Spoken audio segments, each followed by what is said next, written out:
Assalamualaikum warahmatullahi wabarakatuh. Yang terhormat Bapak Abdurrahman, STMAG RPHD, selaku dosen di pengampu mata kuliah Teknologi Informasi. Nah, dalam kesempatan kali ini kami akan bahas mengenai isu terkini terkait lingkungan hidup, yakni limbah P3, minyak jelantah. Sebelum kami masuk ke pembahasan, izinkanlah kami untuk memperkenalkan diri terlebih dahulu. Perkenalkan, nama saya Zafirah Nur Aidah dengan NIM akhir 05. Perkenalkan, nama saya Muhammad Irul Cahyono dengan NIM akhir 011. Perkenalkan, nama saya Muhammad Rizky Ridha Maulidan dengan akhir 21. Nah, simak videonya sampai akhir ya. Nah, pembahasan yang pertama mengenai apa sih minyak jelantah itu. Nah, minyak jelantah atau waste cooking oil merupakan minyak bekas penggorengan yang termasuk ke dalam limbah B3. Lantas, apa itu limbah B3? Limbah B3 dapat diartikan sebagai suatu limbah yang sifat dan konsentrasinya mengandung bahan berbahaya atau beracun. Nah, kami juga memperoleh data dilansir dari wartaekonomi.co.id dalam publikasi Indonesia Oilseeds and Products Annual 2019 diketahui bahwa konsumsi minyak goreng rumah tangga di Indonesia mencapai 13 juta ton. Data United States Department of Agriculture atau USDA menunjukkan negara yang mengonsumsi minyak goreng paling banyak pada tahun 2019 berturut-turut adalah Indonesia, India, Cina, dan Malaysia. Kami juga memperoleh data menurut hasil Survei Sosial Ekonomi Nasional atau SUSENAS yang dilakukan BPS menunjukkan bahwa konsumsi minyak goreng sawit terutama di tingkat rumah tangga selama periode 2015 sampai 2020 mengalami peningkatan setiap tahun.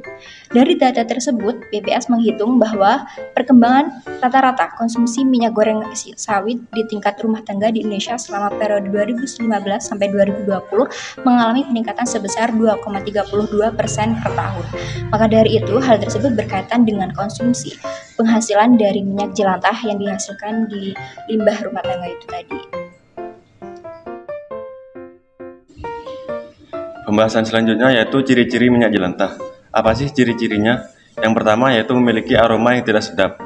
Lalu yang kedua, ditinjau dari konsistensinya kental. Yang ketiga, minyak berwarna hitam dan berbuih. Yang keempat, terdapat sisa serpihan hangus, dan yang terakhir, mudah berasap ketika dipanaskan. Selanjutnya yaitu dampak negatif jika ditinjau dari segi kesehatan. Yang pertama, penyakit kolesterol tinggi. Dampak kesehatan konsumsi minyak jelantah diantaranya menyebabkan penyakit degeneratif seperti kolesterol, kanker, dan penyakit jantung. Jelantah mengandung asam lemak jenuh tinggi akibat proses pemanasan yang dilaluinya.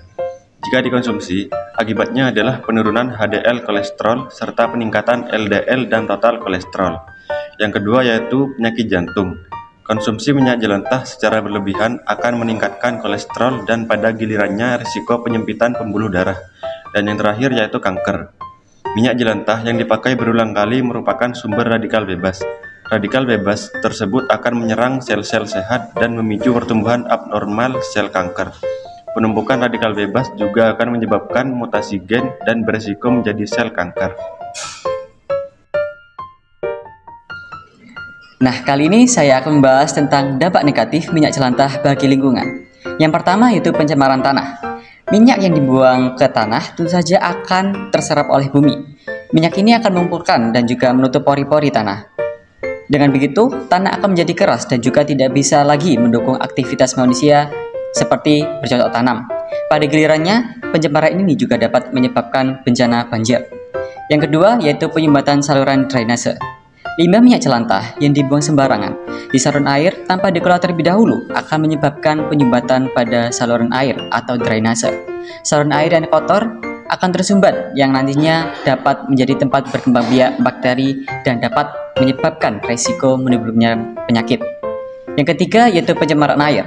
Salah satu bahaya yang jelas dari pembuangan limbah minyak jelantah ini yaitu adalah pencemaran air.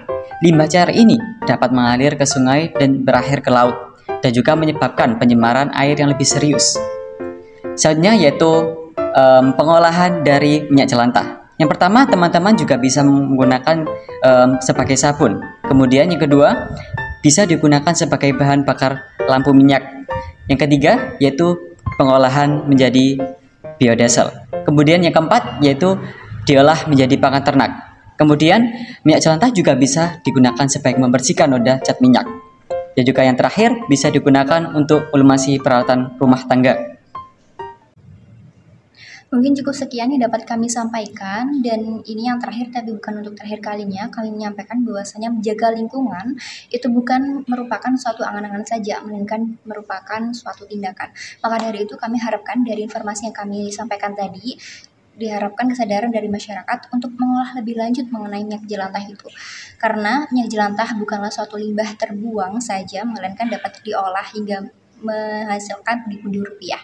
Mungkin cukup sekian yang dapat kami sampaikan. Terima kasih atas perhatiannya. Wassalamualaikum warahmatullahi wabarakatuh.